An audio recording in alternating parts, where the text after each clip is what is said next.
किया जाएगा। राज्य में हवाई सेवाओं को विस्तार को प्रोत्साहित करने हेतु एविएशन टरबाइन फ्यूल में वेट को 5% घटा के 4% किया जाएगा।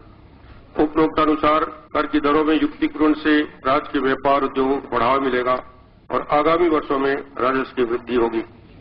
प्रदेश में राष्ट्रीय अंतर्राष्ट्रीय स्तर के खेल प्रतियोगिताओं को बढ़ावा देने के उद्देश्य से इसके आयोजन पर लगने वाला मनोरंजन कर 30% से घटा के 10% की जाएगी। अध्यक्ष महोदय, मैं सदन को विश्वास दिलाता हूं, हमने जो संकल्प लिए हैं वे हर बाधा को पार करने की क्षमता रखते हैं। छत्तीसगढ़ के निर्माता अटल बिहारी वाजपेयी की इस पंक्ति के साथ मैं वर्ष 15-16 के वार्षिक वित्तीय विवरण अनुदान की मांगे सदन पर प्रस्तुत करता हूं। आंखों में वैभव के सपने, पग में तूफान की गति हो, राष्ट्रभक्ति के ज्वार न रुकता, आए किसमें हिम्मत हो।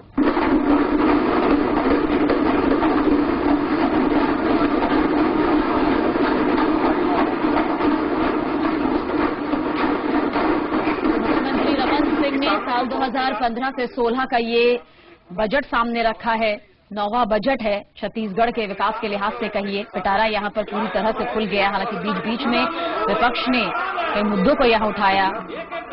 किसानों का मुद्दा भी उठाया कि आखिर किसानों के लिए उन्हें कुछ विशेष प्रावधान इसमें नजर नहीं आ रहा। लेकिन करोड़ों का बजट जो यहां पर पेश किया गया है उसके कुछ खास पहलू भी यहां पर रहे हैं। जैसे रायपुर में बायो कंट्रोल प्रयोगशाला की स्थापना की जाएगी। सिंचाई के लिए 2,757 करोड़ का प्रावधान रखा गया। कृषि के लिए 10,767 करोड़ का प्रावधान रखा गया। पीडीएस, हालांकि इसके नाक के नीचे किस तरह से काली कमाई ऐंठी जा रही है, इसके प्रावधान के लिए 1,75 लाख का प्रावधान यहां पीडीएस के लिए रखा गया है। 17 मार्च 2015 की तिथियां आय व्यय पर सामान्य चर्चा के लिए नियत करता हूं। और अमन का पिटारा जो अभी खुला है, इस पर नजर हमारी बनी हुई है। तमाम पहलू आपके सामने रखेंगे, बहुत जल्द हाजिर हो रहे हैं।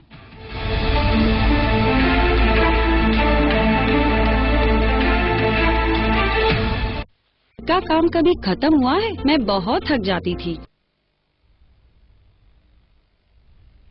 उम्मीदें जिस तरीके से थीं, ऐसा लग रहा है कि कहीं ना कहीं थोड़ी सी निराशा। हालांकि ये हो सकता है कि कई चीजों के जो परिणाम है वो बाद में आते हैं। मसलन जिस तरीके से उन्होंने कराधान को लेकर बात कही है, टैक्सेशन को लेकर उन्होंने बात कही है, उसमें कुछ एक तब्दीलियां हैं, बहुत ज्यादा तब्दीलियां नहीं हैं। और अब ये बात समझ आती है कि जैसे ये कहा गया, शुरुआत में कहा गया कि वो कॉन्फिडेंट नजर आ रहे हैं, कुछ अच्छा बजट वो देंगे और बहुत ज्यादा सख्ती अभी तो नजर नहीं आ रही है। बाकी हम लगातार ये चला रहे हैं, आयरन और स्टील उद्योग को टैक्स में छूट मिली है। पिछले बार भी वैट में कुछ कमी की गई थी। बड़ी बातें एक बार सरसरी तौर पर हम अपने दर्शकों को बता देते हैं। डीएनए जांच के लिए डीएनए की लेबोरेटरी रायपुर में खुलेगी। ये एक बड़ा कदम है। तकरीबन 400 से ज्यादा पद सृजित किए गए हैं स्पेशल पुलिस फोर्स के। ये कानून व्यवस्था और नक्सलवाद, माओवाद को देखते हुए ये एक बड़ा कदम इसे माना जाएगा। और बिजली को लेकर बहुत ज्यादा साफ स्थिति नहीं रही है।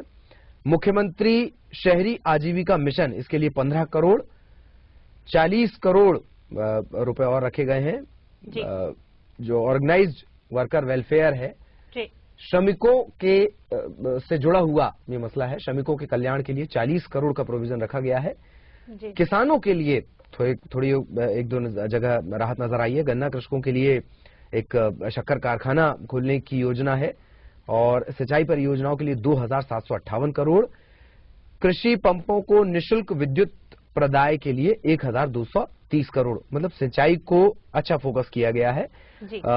इलेक्ट्रिफिकेशन, पंपों का इलेक्ट्रिफिकेशन किया जाएगा। 185 करोड़ का प्रावधान इसमें है। और जो कुछ भी आप भी, चूंकि मैंने देखा बड़ी तल्लीनता से सुन रही थी दीपशिखा, क्या कुछ आपको नजर आ रहा है इस पूरे बजट को लेकर? खासतौर पर देखने को मिला कि इस बार कृषि और युवाओं के लिए बजट में अलग से प्रावधान रखे गए। उनके लिए कहा गया कि विशेष तौर पर इस बजट में विशेष है कृषि क्षेत्र के लिए बात करें और युवाओं के लिए बात करें तो उनके लिए अलग, उच्च शिक्षा के लिए बात करें तो उच्च शिक्षा में भी विशेष प्रावधान दिए गए। साथ ही नए विश्वविद्यालय खुलेंगे, यह भी कहना आया मुख्यमंत्री का। और महिलाओं की बात करें तो महिलाओं के लिए यहाँ पे महिला कामकाजी हॉस्टल के लिए 15 करोड़ का प्रावधान किया गया है। साथ ही खाद्य और पोषण की बात करें तो यहाँ 4,700 करोड़ की बात की गई है।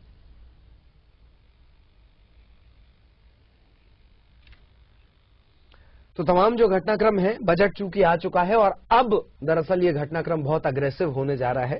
और निश्चित तौर पर जैसे कि रिएक्शन होता है, बहुत निराशा वाला बजट था, कांग्रेस ही रिएक्शन तय करके आई होगी, उनके भी रिएक्शन आपको दिखाएंगे। बजट से जुड़ा हर अपडेट आप तक पल पल का हम पहुंचाते रहेंगे। फिलहाल एक ब्रेक।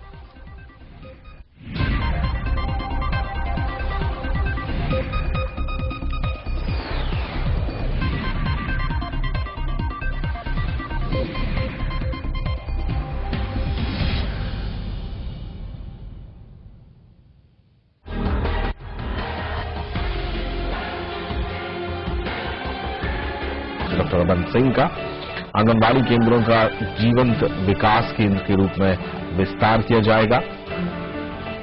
सामाजिक सुरक्षा पेंशन योजना में 700 करोड़ का प्रावधान किया गया है। पेंशन योजना में बढ़ोतरी की जाएगी।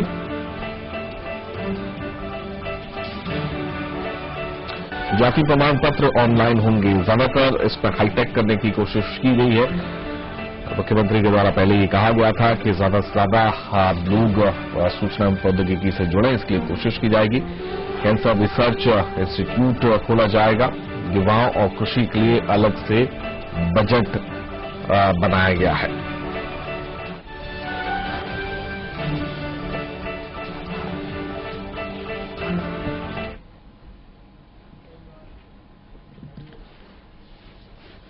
एक छोटे से ब्रेक के लिए रुक रहे हैं, जल्द हाजिर होते हैं। सामने है, आयरन सस्ता होगा, चीनी सस्ती होगी और वैट कम होने की वजह से हवाई यात्रा भी सस्ती हो जाएगी। तो रमन सिंह का पिटारा खुल चुका है और अब चीजें साफ हो चुकी हैं। कपड़ा सस्ता होगा, आयरन सस्ता होगा और स्टील भी सस्ता हो जाएगा। तो जाहिर सी बात है, जैसी हम बात कर रहे थे कि जो निर्माण से संबंधित सामान है वो भी सस्ते होंगे, ऐसे में आयरन और स्टील का सस्ता होना भी जनता को राहत पहुंचाएगा। इसके साथ ही साथ कपड़े भी अब इस बजट के बाद सस्ते हो जाएंगे। तो छत्तीसगढ़ का 2015-16 का बजट पेश हो गया है और इस बजट के मुताबिक अब हवाई यात्रा भी सस्ती हो जाएगी। इसके साथ ही साथ चीनी और आयरन के दामों में भी कमी आएगी और इस पिटारे के बाद पूरी तरीके से तस्वीरें साफ है कि आगे आने वाले वर्ष में, वित्तीय वर्ष में क्या कुछ सस्ता होने जा रहा है और किन किन चीजों की मार महंगाई के तौर पर आम जनता पर पड़ने वाली है। तो आयरन, चीनी और हवाई यात्रा सस्ती हो गई है। इसके साथ ही साथ कपड़ा, आयरन और स्टील के दामों में भी कमी देखी जाएगी और इस पूरे वित्तीय वर्ष की अगर हम बात करें तो कपड़ा आपको सस्ता मिलेगा, आयरन आपको सस्ता मिलेगा, स्टील की जो चीजें हैं वो आपको सस्ती मिलेंगी। इसके साथ ही साथ हवाई यात्रा भी सस्ती होगी और चीनी के दामों में भी कमी रहेगी। तो कपड़ा और चीनी सस्ते हो जाएंगे। छत्तीसगढ़ का आम बजट पेश हो चुका है। आयरन और स्टील उद्योगों को टैक्स में छूट दी गई है और इसी के मद्देनजर ये भी सस्ते होंगे। इसके बाद हवाई ईंधन पर वैट 5 से घटाकर 4% किया गया है और लोहे और स्टील का सामान भी सस्ता होगा। तो जाहिर सी बात है कि जिस तरीके से टैक्स में कमी की गई, जिसमें वैट की कमी की गई, उसके बाद आयरन और स्टील उद्योग को टैक्स में राहत दी गई है और इसी के बाद हवाई ईंधन पर भी वैट 5 से घटाकर 4% कर दिया गया और इसके मद्देनजर हवाई यात्रा भी सस्ती हो जाएगी। इंफ्रास्ट्रक्चर में जो सामान लगना है वो भी सस्ता होगा और बुनियादी जरूरतें, कपड़ा और चीनी भी सस्ती होगी। तो विधानसभा में बजट 2015-16 को मुख्यमंत्री रमन सिंह ने पेश कर दिया और इस पूरे बजट में जो बातें निकलकर सामने आई हैं उसमें पहली बार युवाओं के लिए एक अलग से बजट का ऐलान किया गया है और युवा बजट बनाने वाला छत्तीसगढ़ देश का पहला राज्य बन गया। बजट में युवाओं के स्किल डेवलपमेंट पर खास जोर दिया गया है और सबसे अहम बात यही रही कि इस बजट में युवाओं के लिए एक अलग से धनराशि आवंटित की गई है और ऐसा करने वाला छत्तीसगढ़ देश का पहला राज्य बन गया है और युवा बजट में 6,151 करोड़ का प्रावधान किया गया है। इसमें रोजगार और स्किल डेवलपमेंट के लिए 200 करोड़ का प्रावधान है। वहीं छात्रावास के लिए 75 करोड़ की राशि का प्रावधान किया गया है और नक्सल प्रभावित इलाकों में 17 ITI की स्थापना की जाएगी।